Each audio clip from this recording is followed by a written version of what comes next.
जय गुरुदेव, जय गायत्री माता।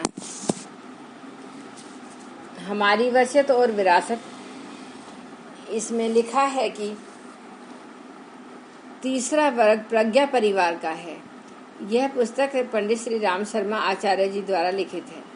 इसमें आगे लिखते हैं गुरुदेव, इसमें हमारा व्यक्तिगत लगाव है। लंबे समय से जिस जिस बहाने साथ साथ रहने के कारण घनिष्ठता ऐसी और इतनी बढ़ गई कि उसका समापन किसी भी प्रकार हो सकना संभव नहीं। इसके कई कारण हैं। प्रथम यह कि हमें अनेक जन्मों का स्मरण है, लोगों को नहीं। जिनके साथ पूर्व जन्मों में सघन संबंध रहे हैं, उन्हें संयोगवश या प्रयत्न पूर्वक हमने परिजनों के रूप में एकत्रित कर लिया है और वे जिस कारण हमारे इर्द गिर्द जमा हो गए हैं। इन्हें अखंड ज्योति अपने आंचल में समेटे बटोरे रही है।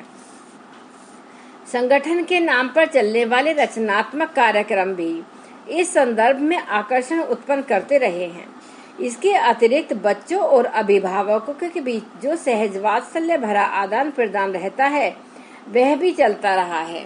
बच्चे सहज स्वभाव अभिभावकों से कुछ चाहते हैं, भले ही मुंह खोलकर मांगे नहीं अथवा भाव भंगिमा से प्रकट करते रहे। बच्चों की आकांक्षा बड़ी चढ़ी होती है, भले ही वह उपयोगी हो या अनुपयोगी, आवश्यक हो या अनावश्यक, दे दिलाकर ही उन्हें चुपाया जाता है।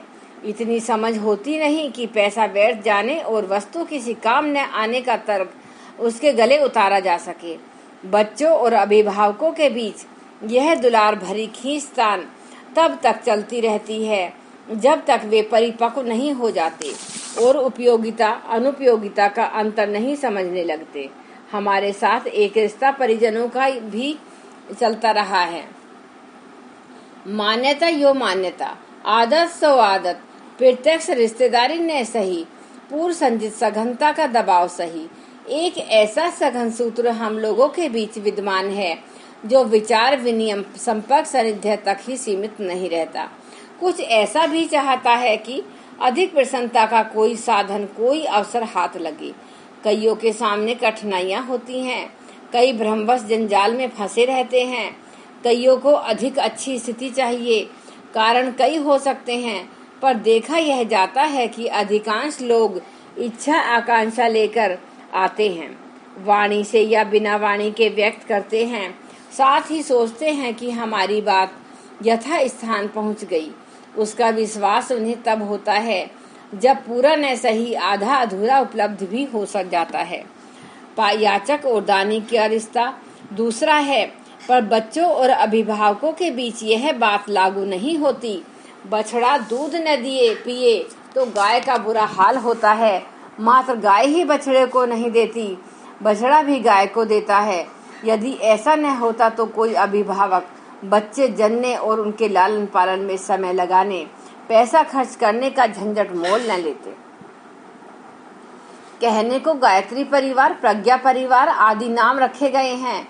उनकी सदस्यता का रजिस्टर तथा समयदान अंशदान का अनुबंध भी है, पर वास्तविकता दूसरी ही है, जिसे हम सब भली भांति अनुभव भी करते हैं। वह है जन्म जन्मांतरों से संग्रहित आत्मीयता, जिसके पीछे जुड़ी हुई अनेकानेक गुदगुदी उत्पन्न करने वाली घटनाएं हमें स्मरण हैं। परिजन उन्हें स्मरण न रख सके होंगे, फिर वे विश्वास करते हैं कि परस्पर आत्मीयता की कोई ऐसी मजबूत डोरी बंधी है जो कई बार तो हिलाकर रख देती है।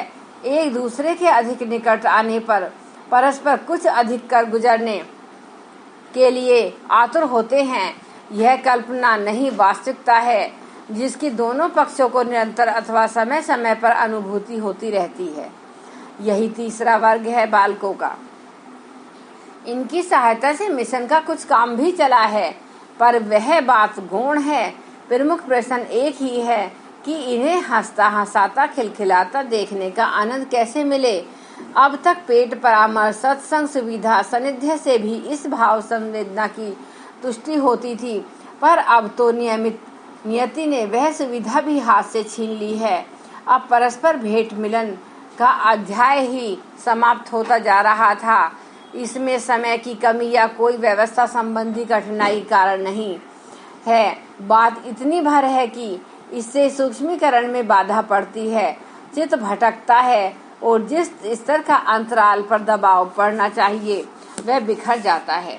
फलतः उस लक्ष्य की पूर्ति में बाधा पड़ती है जिसके साथ समस्त मनुष्य समुदाय का भाग्य भविष्य जुड़ा हुआ है। अपनी निज की मुक्ति, सिद्धि या स्वर्ग उत्कर्ष जैसा कारण रहा होता तो उसे आगे कभी के लिए टाला जा सकता था, पर समय तो ऐसी विकट है कि जो एक क्षण की भी छूट नहीं देता। ईमानदार सिपाही की तरह मोर्चा संभालने के अतिरिक्त और कोई विकल्प नहीं। इसलिए सूक्ष्मीकरण के संदर्भ में परिजनों को हमें अपनी साधना हेतु एकाकी छोड़ देना चाहिए। बच्चों के प्रज्ञा परिजनों के संबंध में चलते चलाते हमारा इतना ही आश्वासन है कि यदि वे अपना भाव संवेदना क्षेत्र को थोड़ा और परिष्कृत कर ले तो निकटता अब की अपेक्षा भी अधिक गहरी अनुभव करने लगेंगे। कारण है कि हमारा सूक्ष्म शरीर सन 2000 तक और भी अधिक प्रखर होकर जिएगा, जहां उसकी आवश्यकता होगी बिना विलंब लगाए पहुंचेगा। कठिनाइयों में सहायता करने और बालकों को ऊंचा उठाने, आगे बढ़ाने की हमारी प्रकृति में राई रत्ती भी अंतर नहीं होने जा रहा है। वह लाभ पहले की अपेक्षा और भी अधिक मिलता रह सकता है। हमारे गुरुदेव सूक्ष्म शरीर से हिमालय में रहते हैं। विगत 61 वर्षों में हमने निरंतर उसका सानिध्य अनुभव किया है।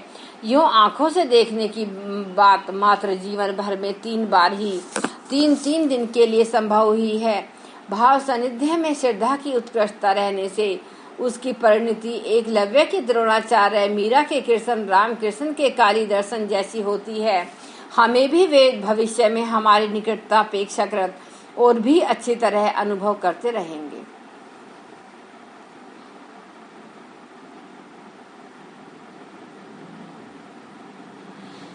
बच्चों बड़ों से कुछ चाहते हैं सो ठीक है, पर बड़े बदले में कुछ न चाहते हूँ ऐसी बात भी नहीं। इसमें गुरुदेव जी ने लिखा है कि नियत स्थान पर मल मूत्र त्यागने, शिष्टाचार समझने, हंसने हंसाने, वस्तुएं न बिखरने देने, पढ़ने जाने जैसी अपेक्षाएं वे भी करते हैं। जितना संभव है उतना तो उन्हें भी करना चाहिए। हमारी अपेक्षाएं भी ऐसी ही हैं। गोवर्धन उठाने वाले ने अपने अनगढ़ गवाल बालों के सहारे ही गोवर्धन को उठाकर दिखाया था।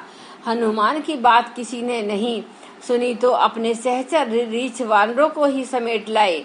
नव निर्माण के कंधे पर लदे उत्तरदायित्व को वहन करने में हम अकेले समर्थ नहीं हो सकते थे। यह मिलजुल कर संपन्न हो सकने वाला कार्य था।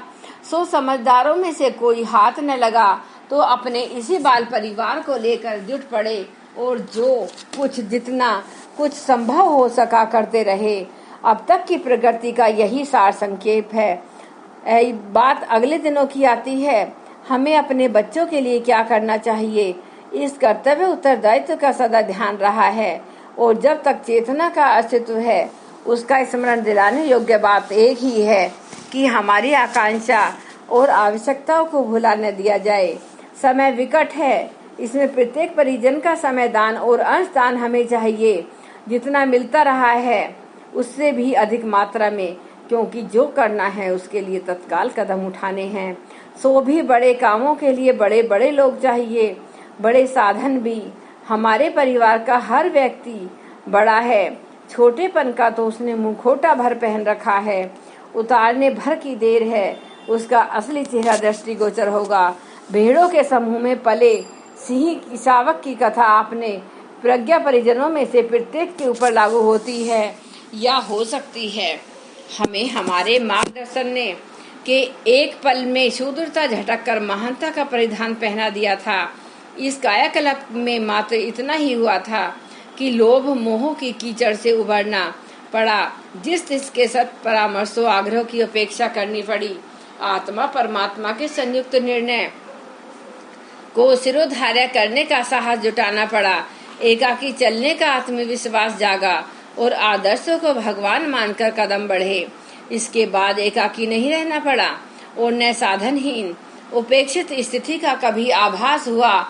सत्य का अवलंबन अपनाने भर की देर थी कि असत्य का कुहासा अनायास ही हटता चला गया। हमारे परिजनों से यही अनुरोध है कि हमारी जीवनचर्या को घटनाक्रम की दृष्टि से नहीं वरन पर्यवेक्षक की दृष्टि से पढ़ा जाना चाहिए। उसमें देवी अनुग्रह के अवतरण होने से साधना से सिद्धि वाला प्रसंग जुड़ा या नहीं। इसी प्रकार यह भी द्रष्टव्य है कि दूसरों के अवलंबन योग्य आध्यात्मिकता का प्रस्तुतिकरण करते हुए हमारे कदम ऋषि परंपरा अपनाने के लिए बढ़े या नहीं। जिसे जितनी यथार्थता मिले वह उतनी ही मात्रा में अनुमान लगाए कि अध्यात्म विज्ञान का वास्तविक स्वरूप यही है। आंतरिक पवित्रता और बहिरंग की प्रखरता में जो जितना आदर्शवादी समन्वय कर सकेगा वह उन विभूतियों से लाभान्वित होगा जो आध्यात्मिक तत्व ज्ञान एवं क्रिया विज्ञान के साथ जोड़ी और बताई गई हैं। अपने अन्य आत्मीय प्रज्ञा परिजनों में से प्रत्येक के नाम हमारी यही वसीयत और विरासत है और हमारे जीवन से कुछ सीखें, कदमों की यथार्थता खोजें, सफलता जांचें और जिससे जितना बन पड़े अनुगमन का प्रयास करें। यह नफे का सौदा है, घाटे का नहीं। जय गुरुदेव, जय गायत्री माता। आज हमारी वसीयत और विरासत यह पुस्तक खत्म हो रही है। यह गुरुदेव जी ने अपने जीवन के बारे में लिखा था इसमें कि उन्होंने किस तरीके से उनके गुरुदेव ने उनको हिमालय पर बुलाया, कौन कौन से काम सौंपे और कैसे उन्होंने जन जनमानव को एक साधु का एक अच्छा जीवन, एक स्वावलंबी जीवन बिताने का रास्ता सिखाया। मैं सभी लोगों से अनुरोध करती हूँ जो भी है इस पुस्तक को सुनते हैं वह अपने आसपास वालों को सभी को सुनने के लिए प्रेरित करिए, क्योंकि इससे आपको बहुत ज्ञान मिलेगा और आपके अंदर दूसरों को देने की भावना जागृत हो उठेगी। और जब यह आपके अंदर भावना आ जाएगी तो उस दिन आप धन्य हो जाएंगे और आपका जीवन सफल हो जाएगा। जय गुरुदेव, जय गायत्री माता। एक बार गायत्री मंत्र हमारे साथ साथ।